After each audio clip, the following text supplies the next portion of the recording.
Allez, let's go. On y va? Ouais. Il va éteindre quelques lumières. Hein? Il va éteindre quelques lumières. Ouais. Parce que ça fait chier l'écran.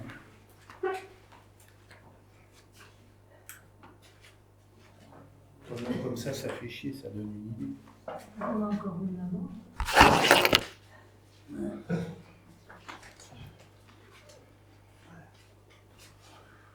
Bon ben voilà, donc il n'y a même pas besoin de faire les présentations parce qu'on est entre nous, c'est impeccable. Donc j'ai voulu faire une petite présentation de notre périple mexicain avec les copains du club Magnitude 78. Et puis vu que c'était un périple rigolo, et ben donc il y a l'éclipse, mais pas que. Voilà. Mais évidemment que l'éclipse est là sur le gâteau de cette histoire. Donc les éclipses. Alors les éclipses, c'est une redite, c'est une évidence. Ça a commencé la première que j'ai pu voir, comme beaucoup, en 99. Et c'est vrai qu'une fois qu'on en a vu une, on n'a qu'une envie, c'est d'en revoir d'autres. Et donc avec les copains, c'est devenu une espèce d'ADN, quoi, ce qui veut dire d'aller en choper tant que c'est possible.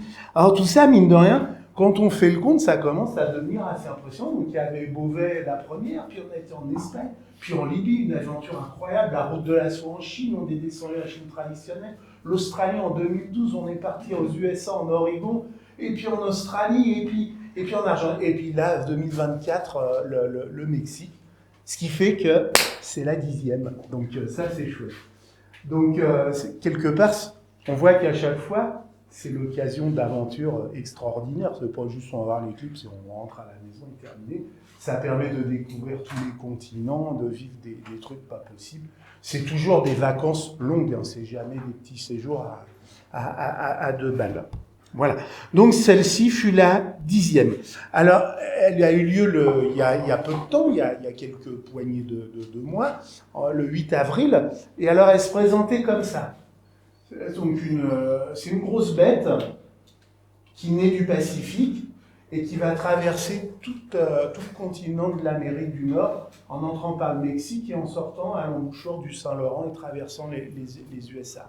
Ce qu'il y a d'intéressant, c'est, alors évidemment le point maximum c'est qu'il est au milieu et on se rend compte qu'il est au Mexique plutôt du côté ouest. Et ce qu'il y a d'intéressant sur celle-là, c'est de regarder ses paramètres. C'est une durée de 4 minutes 28. C'est long. Donc ça fait partie des plus longues qu'on peut voir durant un Saros. La plus longue aura lieu en 2027 avec plus de 6 minutes et demie, ce qui est 2 minutes de mieux qu'ici. Mais celle-là, il n'y en a qu'une poignée dans le Saros qui peuvent se targuer de dépasser les 4 minutes. Donc c'est intéressant. Une éclipse de 4 minutes, ça veut dire que la Lune est grosse par rapport au Soleil. Et ça veut dire que la largeur de la bande de totalité va être grande. On voit presque 200 km de large. C'est-à-dire qu'il va faire bien nuit. Ça nous a surpris. On ne s'attendait pas à une telle quantité de noirceur. Et puis, petit détail intéressant pour l'observation, on voit que l'altitude lors du phénomène, c'est 70 degrés au-dessus de l'horizon. Bref, c'est extrêmement confortable. On n'est pas au ras des pâquerettes. On va faire de belles observations. Alors après, on se dit, bon, celle-là, on ne va pas la louper. Le continent nord-américain, il est assez facile il est accessible. Hein, tout le monde a été aux États-Unis, tout ça, c'est facile. Mais où exactement se placer? Donc, pour faire ça, pour préparer une éclipse, je trouve qu'il est primordial de regarder les statistiques météo. Parce qu'il y a de toutes les années et décennies passées.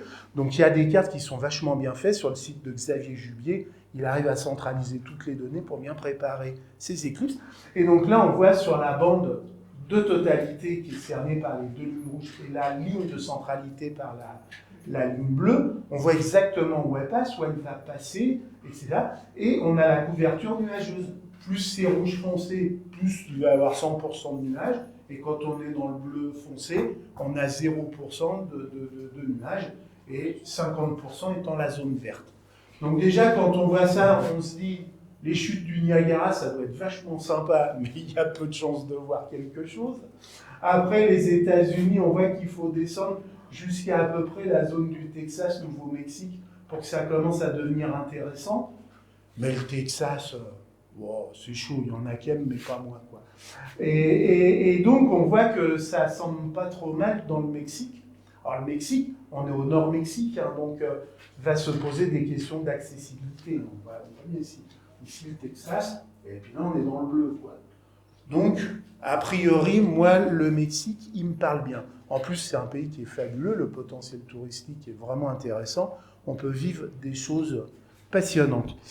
Pour regarder ça plus en détail, il y a ce graphique qui est pris sur l'intégralité de la ligne de centralité, qui donne, pareil, en pourcentage, la couverture nuageuse dans les prévisions.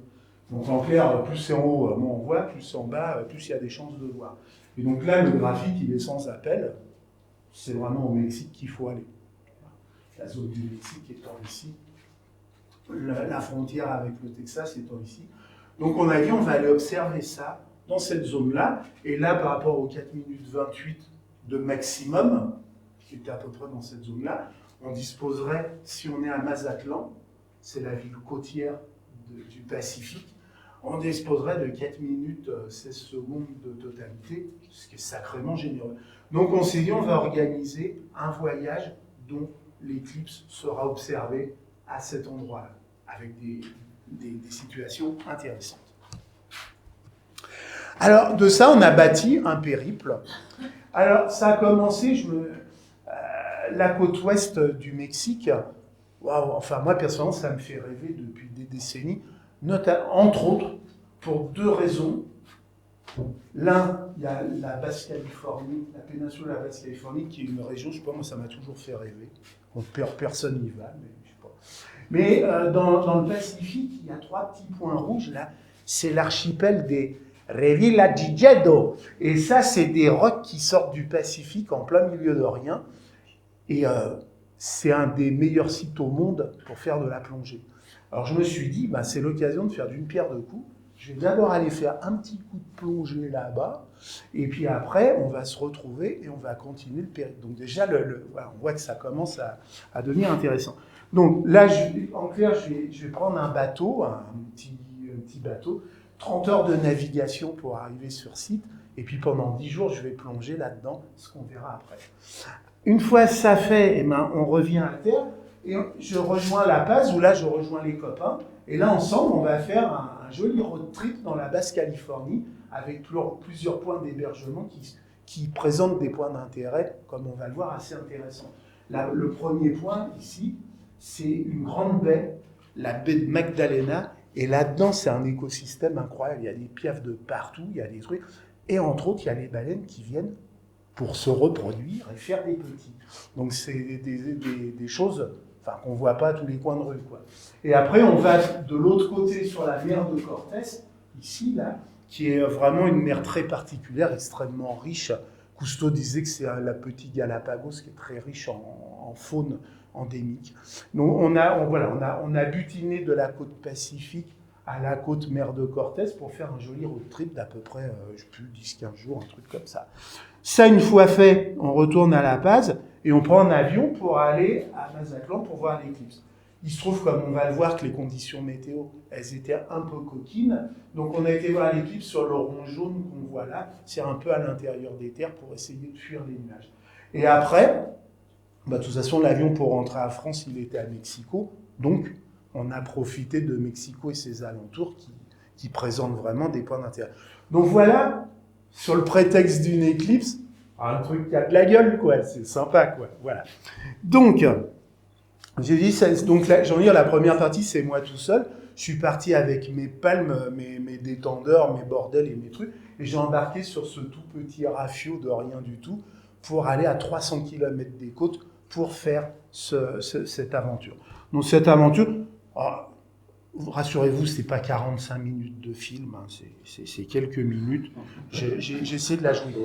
Donc voilà de quoi il s'agit. Il y a des rochers improbables qui sortent de l'eau comme ça, couverts de chiures d'oiseaux. Et on est au milieu du Pacifique. Et là-dedans, il va y avoir des trucs incroyables qu'on va voir. Donc quand on se met à l'eau, il y a de quoi bouffer. Donc ça, ce sont des carangues. Plein de types de carangues. Donc c'est dense, quoi.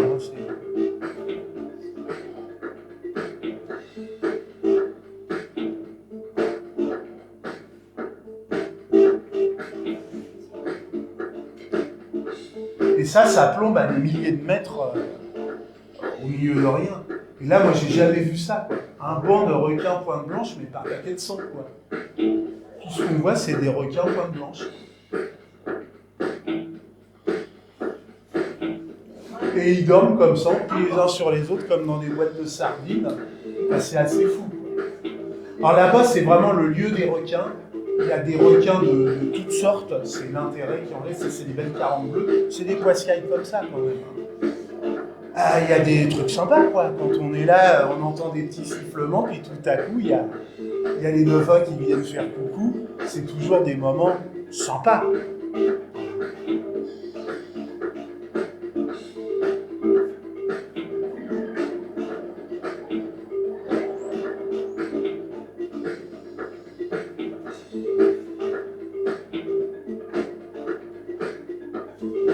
Des poiscailles par paquet de 1000, des tortues évidemment, des tortues. Ça c'est une tortue verte.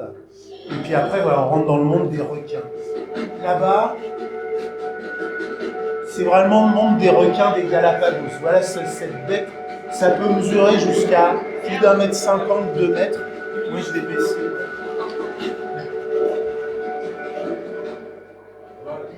Ça veut faire entre 1,50 m et 2 mètres. C'est des bêtes assez respectables, on va le dire comme ça.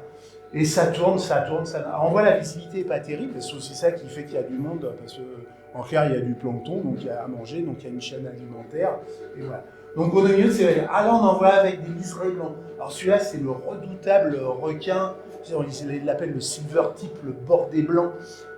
Ça, c'est déjà une bête qui se respecte. Hein, pareil, entre 1,50 m et jusqu'à 2,50 m, la bestiace, quoi. C'est une bête assez inquisitrice, elle vient voir ce qui se passe et tout. C'est assez sympa. Donc voilà, des bêtes, mais surtout en quantité, parce qu'on n'en voit pas un, et puis deux jours après, on en voit un autre.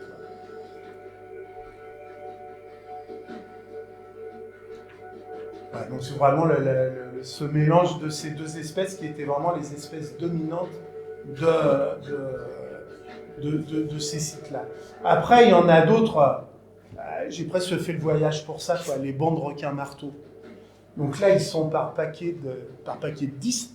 C'est le fait de la turbidité de l'eau qu'on en voit, j'ai envie de dire, que ça. Mais en vrai, il y en a un paquet de 100 derrière, quoi. Et donc, on nage au milieu de ces bêtes majestueuses. Qui sont vraiment, enfin, on se demande comment ça peut fonctionner, une bête comme ça, avec cette tête-là, comme ça. Donc voilà, ça c'est vraiment... c'était presque un peu le but de ce voyage-là, voir les bancs de requins marteaux. Alors il paraît que cette tête-là, c'est des détecteurs électriques qui leur permettent de détecter sous le sable des crustacés, des trucs comme ça, un peu comme une poêle à frire. Ils vont détecter les bestiaux et aller les déterrer pour les croquer. Donc ça ne bouge pas que ça. Là, c'est un requin soyeux. C'est une bestiole qui commence vraiment à devenir respectable avec son museau pointu. Ça peut dépasser les 3 mètres, hein, cette bestiace-là. Et puis là, le roi des mers, le requin tigre. Donc c'est toujours sur un fond de requin marteau. Donc ça, voilà, ça c'est... Bon, après, il faut aller voir le grand blanc. Il n'y a pas plus... Donc il y a à bouffer là-dedans. Là, c'est des langousts, je ne mens pas, elles sont au moins, mais comme ça, on peut bouffer à 10 dessus. Ouais. C'est des bêtes. Et puis, entre autres, c'est vraiment un lieu privilégié pour les mantas, mais de plusieurs espèces. Il y a la manta géante océanique et la plus petite, dont on distingue c'est le tour de la bouche, les poils, et surtout la taille. Les plus grandes peuvent faire 7 mètres d'envergure. C'est-à-dire, si on en prend une et on la pose dans la salle à manger, ça va d'un bout à l'autre. C'est de ça dont il s'agit. Sinon, un truc comme ça, c'est la moitié. Ça fait quand même que 3,50 m. C'est balèze, quoi. C'est de la grosse bête. Et puis surtout, ces trucs-là, ça a une majesté incroyable. On a l'impression que ça vole. Ça dévole très gracieux. C'est toujours accompagné de tout un tas de poiscailles, des rémoras notamment, qui viennent se coller en dessous, au-dessus, pour profiter du voyage. Et si elles viennent là en grand nombre, c'est parce qu'elles viennent se faire déparasiter. Hein, comme les chiens qui ont des puces, eux ils ont des bêtes. Et bien il y a les petits poissons qui vont s'occuper de ça, qui vont venir leur gratouiller butiner, se nourrir sur le dos des bêtes, et que ça va les déparasiter. Et donc c'est ce qu'on appelle des stations de nettoyage. Et là, c'est typiquement le cas. Donc là, viennent, on voit là le poisson cul, voilà, là on les voit bien, ceux qui sont dessus, c'est des poissons-anges qui viennent leur grappiller le dos et les déparasiter. En dessous, on voit des rémoras qui viennent se coller. Enfin, ça, on peut rester des heures et des heures là-dessus, il y a de la magie. Bizarrement, quand on lâche des bulles, je sais pas, comme on voit là, ça doit leur chatouiller le ventre, j'en sais rien, mais elles sont contentes. Elles nous passent vraiment... là, si je tends la main, je la touche, quoi. Elles passent en rase mode total, elles me recouvrent entièrement. C'est un truc de fou.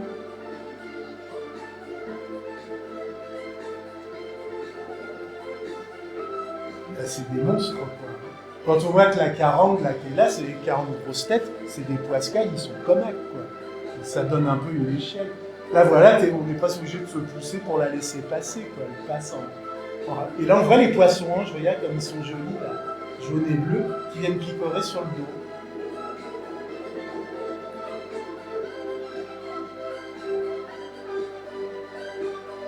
Enfin, il y a de la magie. Des fois, plusieurs sont là, elles tournent ensemble, elles virevoltent ensemble.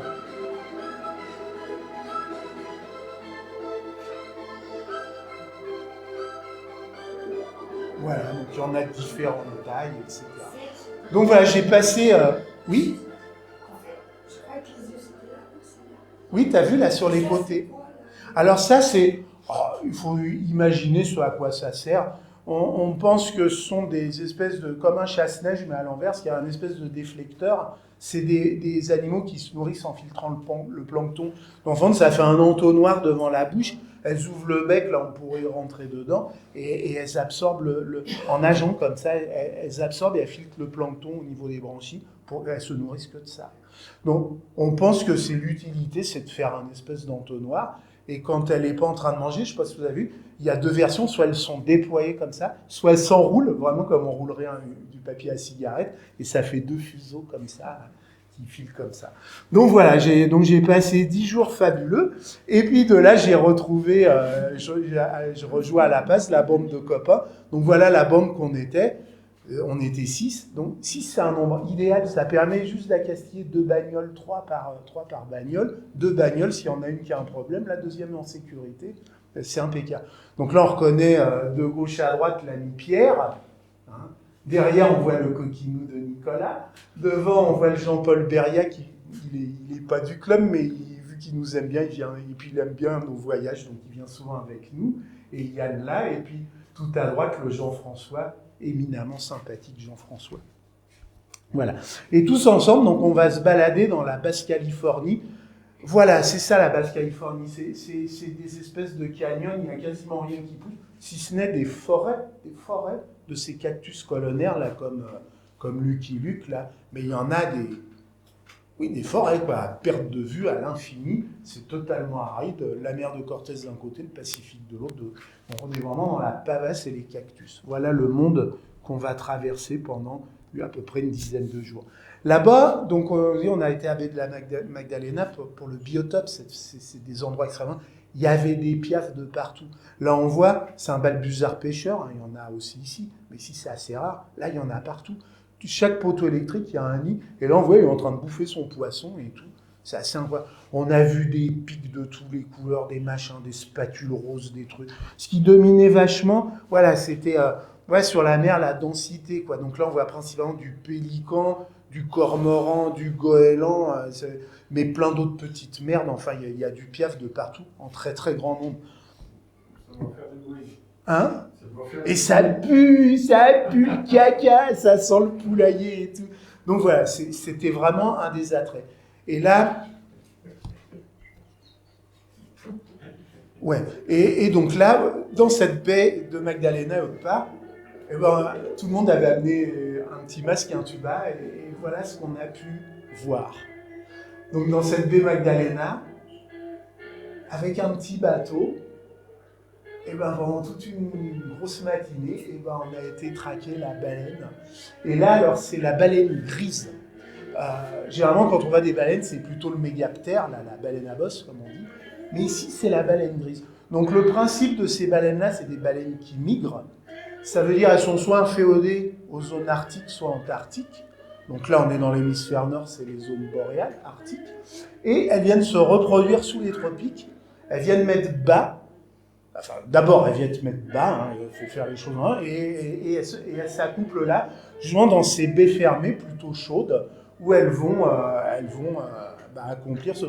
Ce qui est d'étonnant, c'est que pendant toute cette période, qui dure quand même 3 à 4 mois, elles sont en autonomie totale. C'est-à-dire, dans les zones polaires, elles ont fait du gras, et là, elles arrivent, et elles sont sur leur réserve, elles ne mangent pas pendant 3 à 4 mois, en allaitant le petit, qui prend quelque chose comme plusieurs quintaux par jour en volume. Mais enfin là, il y a de la magie, non? Franchement.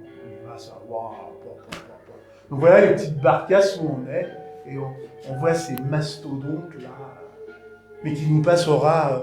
C'est pris à la GoPro, c'est pas téléobjectif, hein, ça donne une idée, il y a une proximité très très forte. Et on la fait pas chier, elle reste là, c'est pas à dire elle nous voit se barre, elle reste 1 heure, 2 heures, 3 heures. Et sur l'air de Jimi Hendrix, encore des dauphins, toujours sympa. C'est toujours sympa les dauphins, toujours. Donc là, qui suivent les traces du bateau.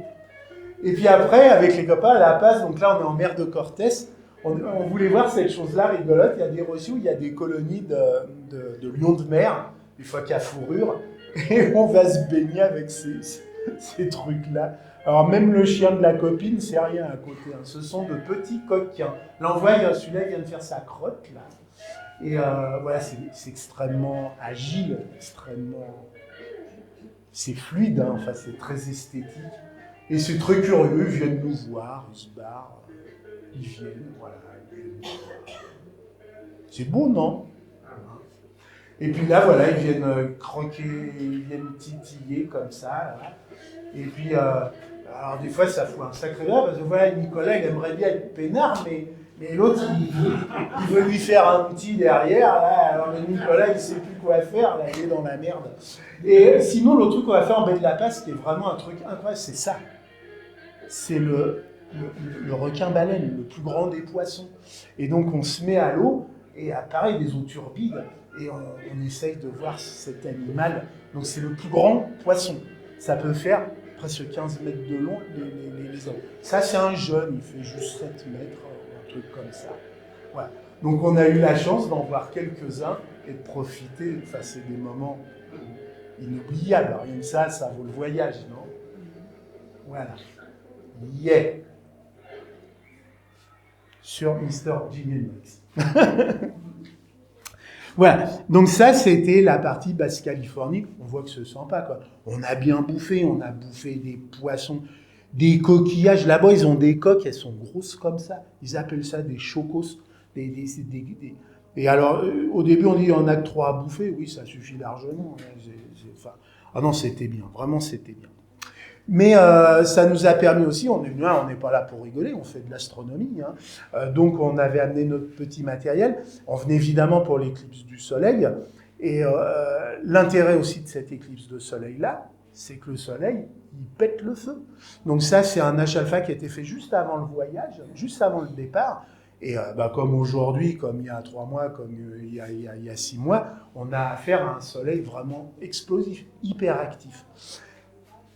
La tâche qui est ici, là, et quand on arrive en Basse-Californie, elle irait là, voilà.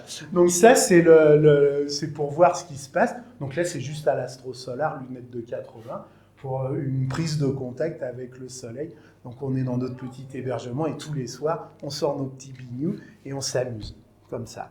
Alors ce soleil qui se couche comme ça, la Californie, on est plein ouest, hein, donc le soleil couchant, il est garanti, quoi. Et donc, on a eu le droit, on guettait les rayons verts. Là, on voit un très, très traditionnel. Il descend, on voit que là-haut, ça commence à verdir. Ici, c'est bien aplati. Le dernier éclat, on a du vert, c'est bon. Mais, punaise, on en a vu un, mais classe 12, quoi. Le truc, moi, j'ai jamais vu plus fort. Le truc, il disparaît. Déjà, quand le soleil se déforme, quand il se déforme, c'est qu'il y a toutes les conditions pour avoir un joli rayon vert. Ça veut dire qu'il y a énormément de réfraction, l'air est très bien stratifié, Et les phénomènes donc, de réfraction qui permettent l'émergence du rayon vert sont là. Et là, le soleil, quand il touche l'horizon, il a quasiment la forme d'un champignon atomique. Ça donne une idée, quoi. C'est-à-dire qu'on est loin du truc rond, quoi. Et au fur et à mesure, à partir du moment où il a dépassé la moitié, eh ben, les effets turbulents du sommet font des soucoupes volantes qui se décrochent. On a noté, j'ai plus le chiffre, mais je ne sais plus s'il y a entre 7 et 12 décrochements comme ça. Voilà. Donc au début, ils sont blancs, puis petit à petit, ils deviennent verts, et le dernier, il devient bleu, comme ça, quoi. Ça, c'est le dernier flash où on note du bleu outre-mer, parce qu'on n'est même pas dans le bleu lagon mer du Sud. Enfin, moi, j'ai jamais vu un truc de cette grosseur-là, avec cette intensité de couleur-là. Un truc de malade total. Voilà. Et puis surtout, et là, il ne fallait pas déroger, parce que Nicolas, il était là, hein, donc on n'est pas là pour rigoler, c'était la comète... c'est Ponsbrook. Voilà. Donc la comète du soir, donc tous les soirs, il fallait regarder la comète Ponsbrook. Elle était quand même assez sympa, avec une belle queue ionique comme ça. Ça, c'est une photo du Pierre, hein, je crois.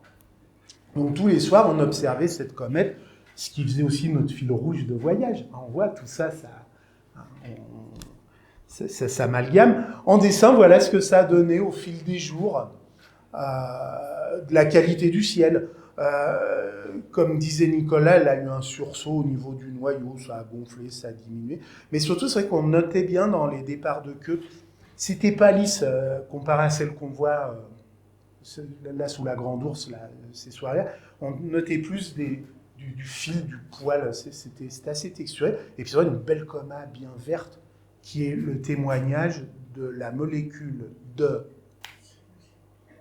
Putain, j'oublie. L'acétylène. Presque, ouais, c'est le C2 qui vient de l'acétylène qui se casse. Voilà, donc qui est excité par le soleil et en se pétant, et il émet pas O3, il émet dans du carbone qui est ce couleur un peu plus vert émeraude que le O3 qu'on connaît. Et on a vu un truc de fou. Oui, ça c'est... On a vu un truc de fou. On observait cette putain de comète, donc là, et tout à coup, on a vu ça surgir de l'horizon. Mais qu'est-ce que c'est que ce bordel? Qu'est-ce que c'est que ça? Je vous le donne en live parce qu'il n'y a que Nicolas au monde qui sait faire ça. Quand il y a un truc, il s'appuie sur le bouton et ça donne ça. Voilà.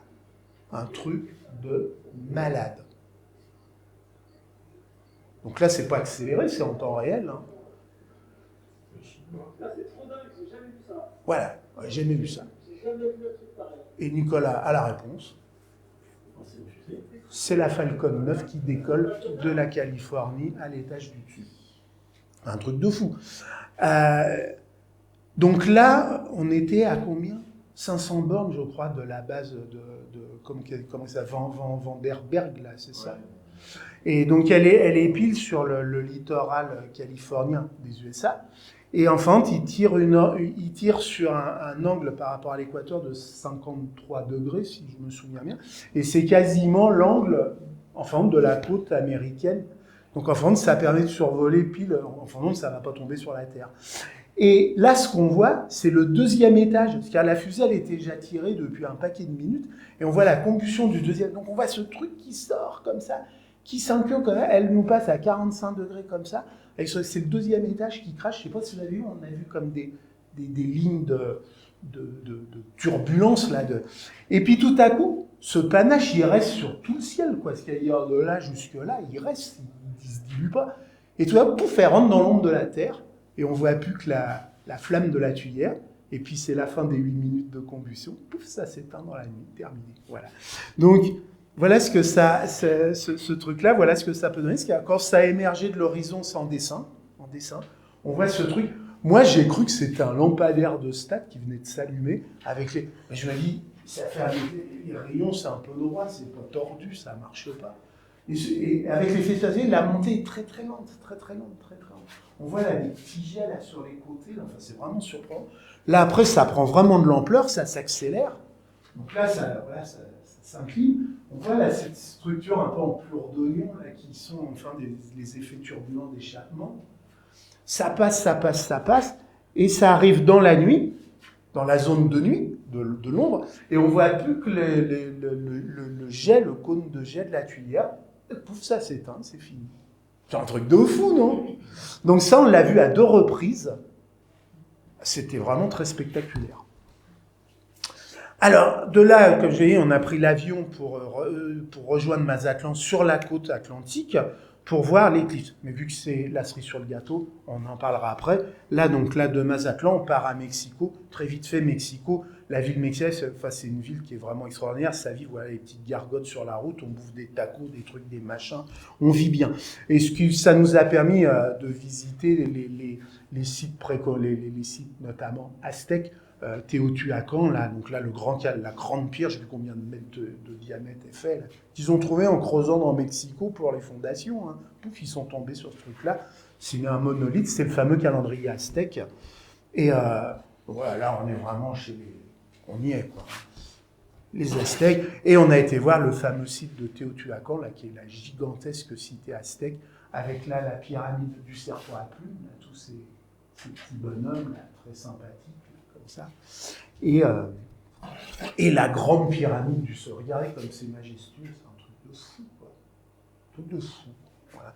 Donc on s'est bien régalé au niveau des visites, j'ai envie de dire, des intérêts. Au niveau astronomique, on s'est baladé, on a été à la Guadeloupe, c'est une des plus grandes églises du monde. La plus grande devant être Saint-Pierre. Et sur l'esplanade, il y avait, enfin, je trouve ça, il y a un intérêt, il y a un énorme carillon avec une horloge et tout. Et cette horloge, elle avait une horloge astronomique. Ah bah ça, c'est chier. Hein. Bon, le truc, elle n'est pas du tout à l'heure, mais c'est pas grave. Mais on voit donc une belle horloge astronomique. Donc pour ceux qui ne sont pas familiarisés, c'est un cadran gradué en 24 heures. Ça veut dire que l'aiguille fait un tour en un jour. Et l'aiguille va nous indiquer l'heure avec l'index ici. Et l'heure, bah, elle dépend du soleil, donc ça tombe bien ici, il y a le soleil. Donc on a la position du soleil. Et le soleil, il se balade sur quoi? Il se balade sur l'écliptique, qui est là. Donc enfin bon, c'est l'intersection de l'aiguille et du rail qui va poser le soleil exactement à son emplacement dans le ciel, parce que c'est un planisciel, c'est-à-dire on voit l'horizon ici, le ciel ici, donc la partie de la voûte céleste, la partie en dessous, et on voit où se trouve le ciel, le soleil actuellement dans le ciel. On voit donc l'écliptique avec les signes du zodiaque, ce qui permet aussi d'avoir les saisons accessoirement. On voit que on a la ligne des équinoxes ici, la ligne des solstices ici. Ça veut dire qu'ici, bah, ça indique le temps sidéral sur le cadran. Et il doit y avoir une lune qui se promène, je ne sais plus où, mais il y a une aiguille de lune qui traîne, je la vois pas. Si, c'est la petite roubignole qui est là, ici. Et la dernière aiguille qui est ici, c'est l'aiguille du dragon qu'on appelle. C'est l'aiguille de l'intersection des nœuds entre le plan de l'écliptique et le plan d'orbite de la Lune. Et cette aiguille-là, elle matérialise cette intersection. Et pourquoi c'est intéressant? Parce que quand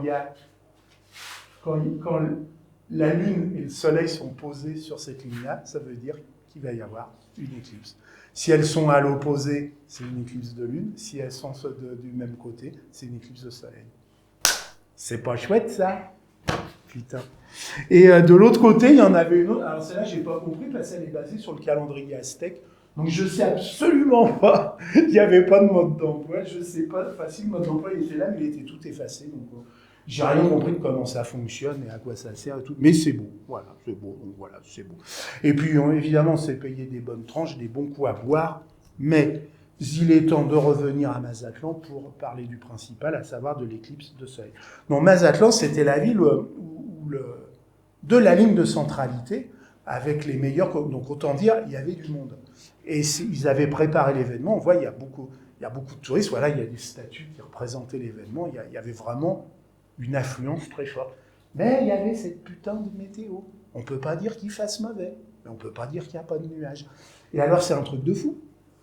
Parce que depuis qu'on était parti, les prévisions à 15 jours donnaient une immense dépression qui était centrée sur le Canada, je ne sais pas trop où, et qui faisait enfin une immense vague de nuages, pile, mais alors ça tu le crois, pile sur la trajectoire de la ligne de totalité de l'éclipse.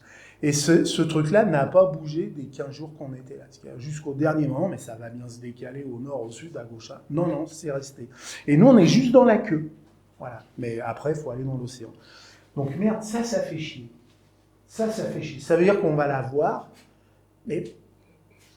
mais ça va être perfectible.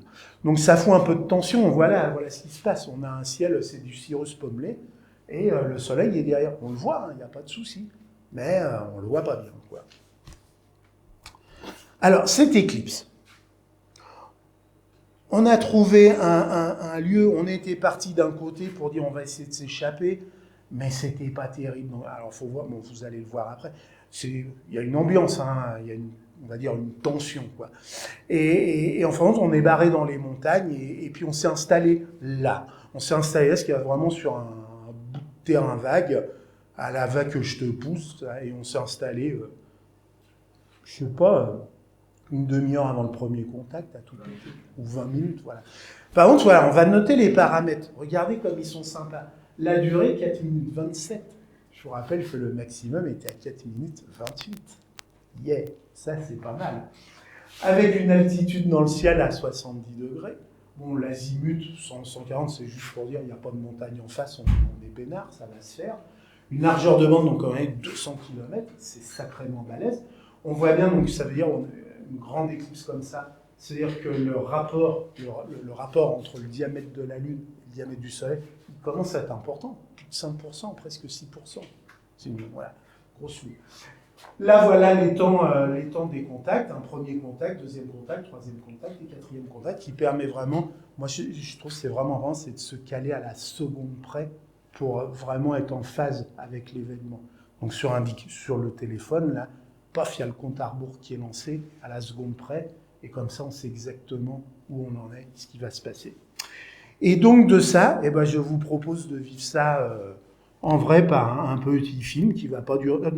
avant. Donc voilà ce que j'en ai fait. Donc c'est du dessin. Donc le chapelet, avec cette ambiance de ciel pommelé. Et très bizarrement, le coucher du soleil au loin.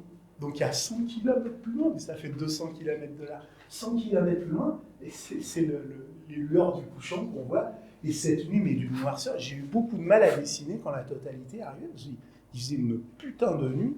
On voyait, j'aurais dû avoir une lampe comme pour faire de l'astro, quoi. Et donc on voit l'évolution du machin. Là, le moment que j'aime bien, c'est la petite griffe, là. Évidemment, l'explosion de la totalité. Et le grain de bail final, mais qui était extraordinaire, parce que la chronosphère, de ce côté, a été particulièrement active, donc très rose, avec 2 protubérances majeures, vraiment 2 grosses protubérances.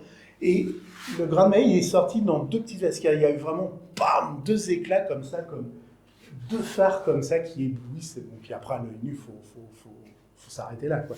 Donc ouais, vraiment, quand même, un truc spectaculaire, quoi. Avec des nuages, ça donne une idée s'il n'y avait pas eu de nuages, un truc de fou. Et donc le dessin juste de la totalité, voilà ce que j'ai pu en tirer. Donc c'est assez conforme aux images qui ont été faites. C'est vrai que la 4 minutes 20, il y a le temps de s'appliquer. Hein. Comparé à celle d'il y a un an, 62 secondes, on ne joue pas dans la même cour, quoi. Donc on voit principalement ces grands jets là, voilà, qui structurent. Donc là, on est dans la basse couronne, mais qui vont générer la haute couronne qui s'étend à l'échelle. Ça viendra à peu près à ce niveau-là, quoi. C'est plusieurs diamètres solaires, quoi. C'est grand. Et qui était structuré. Moi, ce que j'ai beaucoup aimé, c'est ce grand plumet-là, qui était divisant, et surtout avec cette grande division avec le suivant. Après les jets polaires, donc là, nord-sud, là, j'ai bien aimé ce jet qui était très fort, comme ça. Et j'ai bien aimé ces 2 plumets qui se superposaient les uns sur les autres. Et les jets polaires qui étaient un peu foufou, un peu tordus. Là, ici, c'est pas très bien sauvé. Mais surtout, cette chromosphère de malade. Donc quand on a regardé cette protube, celle-ci, et de l'autre côté, mais regardez celle-là. C'est une arche, là, comme on est en train d'en observer. Et puis celle-là qui se décrochait là. Enfin, c'était un truc de... Tu observes avec quoi? Moi, j'observe, alors en voyage comme ça, j'ai ma Svaro, ma lunette de 80, et puis c'est tout. Voilà. il est vrai que, comme je dis, l'observation visuelle d'une éclipse, plus on a un gros instrument, plus ça paye. Hein. Ça, c'est clair et net. Hein. Donc, si j'avais pu, en plus des palmes, du machin et du bordel, j'aurais amené la taille du dessus, hein, c'est clair. Oui, ça, faut pas juste se contenter d'une petite paire de jumelles comme ça. Hein. Le plus gros qu'on puisse amener, faut emmener. Donc voilà, je vous propose de vivre. Donc là, je vais mettre le son, c'est du dialogue. Revivre au matin de ce vitamine, n'était capricieux qui nous incita à partir de Marie-Louise en direction de Burnier pour fuir le diable du ciel. Et à mi-chemin, un formidable bouchon bouleversa notre projet. Eh oui. C'est ainsi que, tout en spiège, nous nous installâmes sur cette petite esplanade fort bien. Voilà ce terrain. Là, c'est parfait.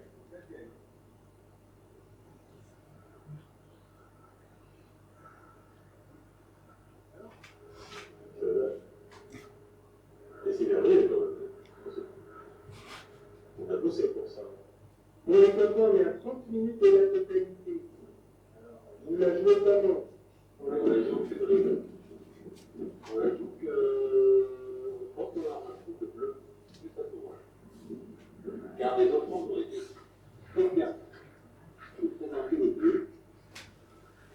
Et en plus, on mérite. C'est ça, c'est surtout qu'on le mérite. On a fait ce qu'il fallait. En fait, je suis entraîné les démons de soleil. Et du coup, c'est. Je vois plus.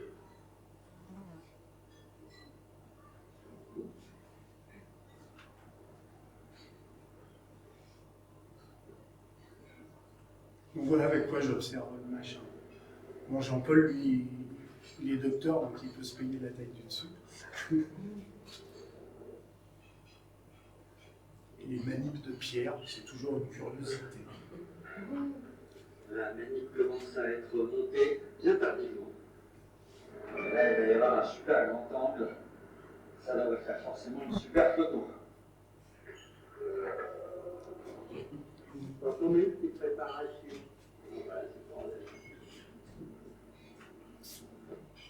Voilà, une préparation ad hoc avec le contrepoids qui permet de garder la fluidité pour la recherche des détails sans avoir à serrer, desserrer le boulon et à se demander si c'est bien serré, si ça va pas se carrer.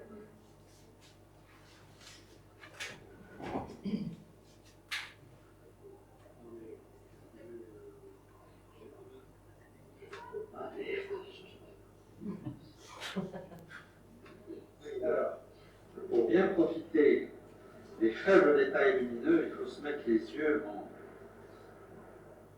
dans le noir avant l'éclipse. Et donc là, j'ai des lunettes Esquimau avec les deux traits horizontaux.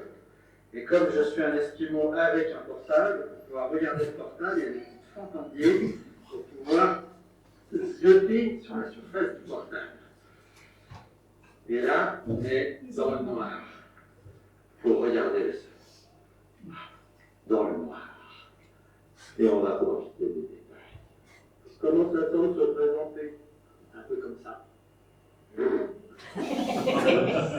C'est du live.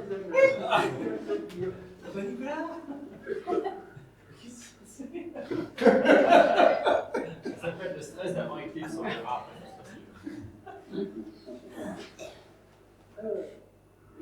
Malgré une vis micrométrique, je peine.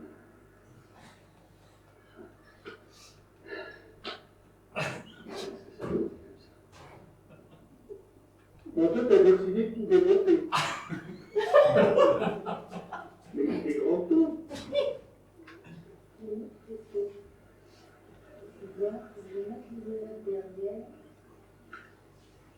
Ça va être dans 10 minutes. C'est ta montre qui est parfaitement calée, c'est pas la mienne. Oui, il est 500 balles. Ça veut dire que tu es vivant. Waouh, waouh, waouh. Alors là, voilà.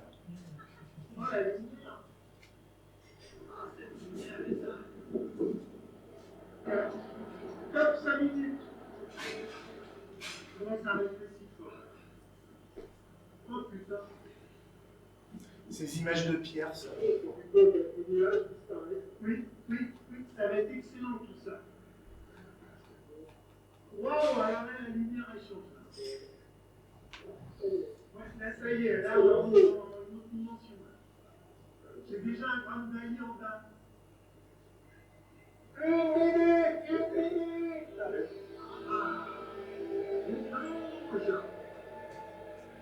Environne!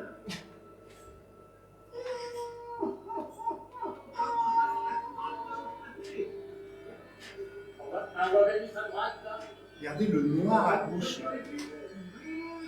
Ah oui, Vénus, oui.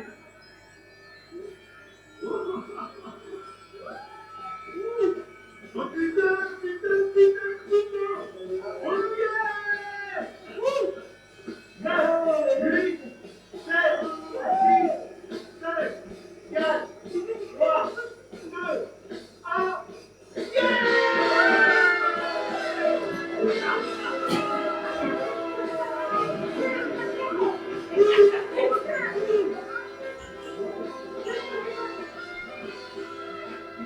Ouais, c'est mis comme ça. On voit l'orange au fond. On voit plus rien.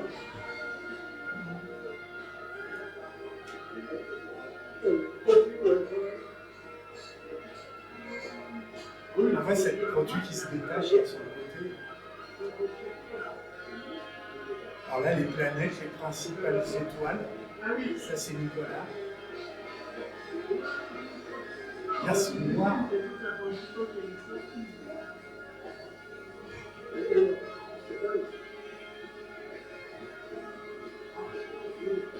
Film de pierre.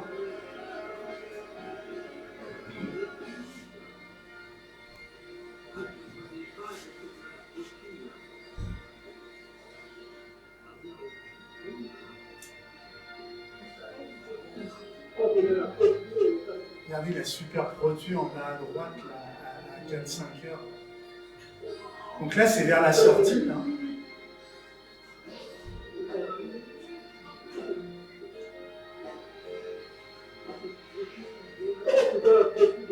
Ah, c'est fou, hein. On les voyait à l'œil nu.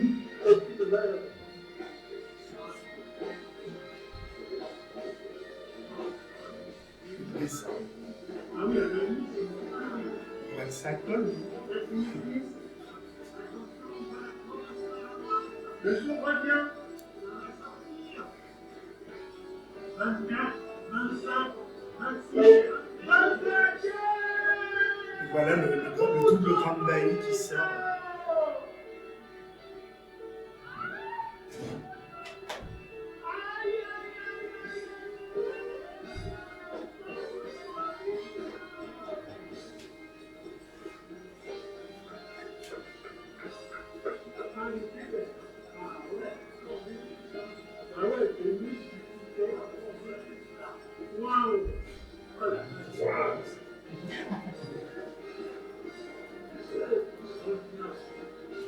La nuit était top.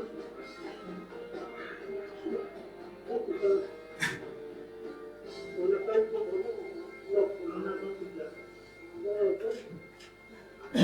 Vous voyez bien les ailes. Je crois qu'on était bien là où on était. Voilà, l'événement est achevé, le spectacle était au rendez-vous. 4 minutes 27, c'est pas mal du tout. On a bien joué avec la météo, on a trouvé ce site improbable, mais tout compte fait nous a permis de voir le spectacle. En effet, une vision pas très détaillée, mais très spectaculaire et surtout une nuit très très profonde. Oui, Jean-François. Qu'est-ce que ça, Ton ressenti. Mon ressenti, encore beaucoup d'émotions. J'ai pas pleuré cette fois. Ah, ça c'est bien. Non, trop rapide même avec 4 minutes. Je pensais que 4 minutes c'était long, c'était pas suffisamment. Et mon ressenti, bah, c'est merveilleux. Toujours extraordinaire. Je suis sur les rotules, c'est tout. C'est pas très visuel, bien que c'était super bien visuel. Bien, j'ai des souvenirs, mais pas imprimés sur leur équipe. T'étais pas réveillé, quoi. Ah, je sais pas, ouais. Bon, non, mais j'ai entre les grands jets de la couronne à l'œil nu, Vénus et Jupiter étincelantes, dans le télescope, bon, il y avait cette protubérance là qui était éblouissante, quoi. Heureuse, mais il y en avait 5 ou 6 autres à côté. Donc, j'ai 8 travaillés, 8 capuchons, d'habitude. Ben là, je suis sur le retour. Demain matin, Paris au boulot. Ah ben, c'était bien, j'ai fait beaucoup de visuels, je suis bien content. Mais le temps passe vite, à couper des petits départs de flamèche, des protus, zoomer, dézoomer, essayer de chercher les détails, on passe un temps, mais c'est beau. Puis de temps en temps, on lève le nez, on la regarde comme ça à l'œil et il y a une émotion terrible. Terrible! Quel spectacle ce soleil noir! C'est vraiment époustouflant. Et on voyait les protus à l'œil nu, rose à l'œil nu. Étonnant, étonnant.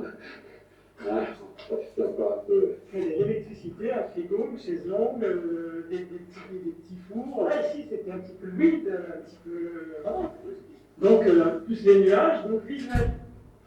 Mais visuel, on s'est vraiment bien régalé en visuel. Au-dessus, bien servi. Bien copieuse, comme une petite queue de crevette. Donc voilà. Ah, c'était comme un coucher de soleil, c'était tout rouge comme un coucher de soleil. Moi, j'ai regardé ça. Je n'ai pas fait avec.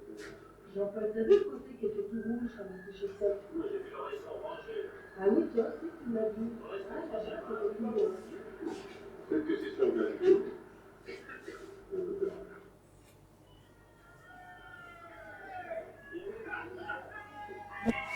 Donc le temps de faire un dessin, de façon assez confortable, mais un grand moment, assurément.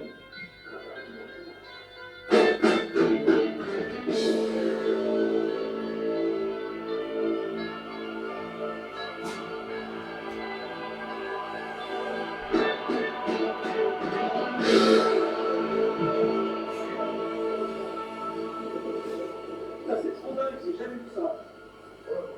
J'ai jamais vu un truc pareil. Voilà. Donc, c'est un grand moment, je trouve.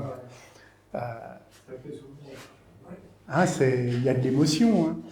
Et oui, c'est ça que je veux montrer, c'est que il se passe des trucs, quoi, et des trucs qui sont stupéfiantes et tout. Je ne sais pas si vous avez noté, tous ont dit, pourtant, à 4 minutes 27, c'est court. C'est à vivre. Ça vous donne une idée pour celle de 2026, 27, là, les prochaines, hein, donc les prochaines à venir. L'année prochaine, il n'y en aura pas, on ferait. 2026, celle d'Espagne, comme je dis, mise en bouche, parce qu'elle sera très basse sur l'horizon. Donc, il faut y aller parce que c'est à côté, mais comme je dis, mais celle de 2020, c'est la majeure du Saros. Celle-là, elle a plus de 6 minutes et demie, 6 minutes 40, un truc comme ça. Et donc, elle va traverser tout le nord Maghreb, du Maroc jusqu'à l'Égypte. Le maximum est à l'Égypte à plus de 6 minutes 40, ou 6 minutes 50, enfin, 6 minutes bien dosées. Mais à chaque fois qu'on va vers l'ouest, ce qui est plus pratique pour nous, ça commence à 4 minutes 40 au Maroc, 5 minutes 40 en Tunisie, et 6 minutes 40 en Égypte. C'est pour ça que, ouais, bon, le Maroc, c'est plus pratique. Bah, quand on entend les copains qui disent 4 minutes 30, c'est vachement bien, mais c'est vachement court, ça doit amener à réfléchir.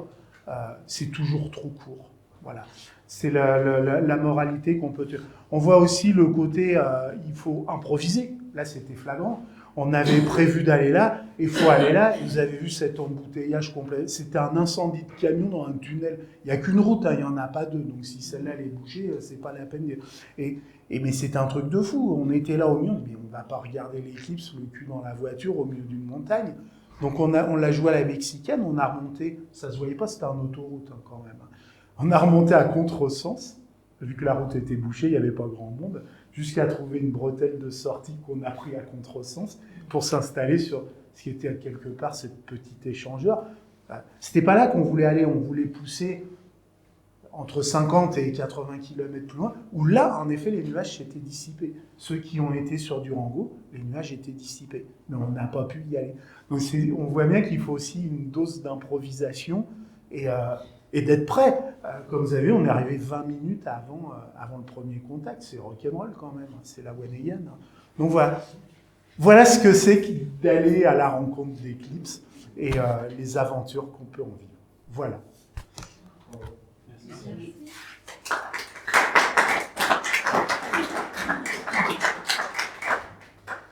C'est un voyage de combien de temps? Oh là, on est resté 3 grosses semaines en tout. Ouais. En comptant ta semaine de plongée. Avec la semaine, non, ça faisait le mois. Ouais.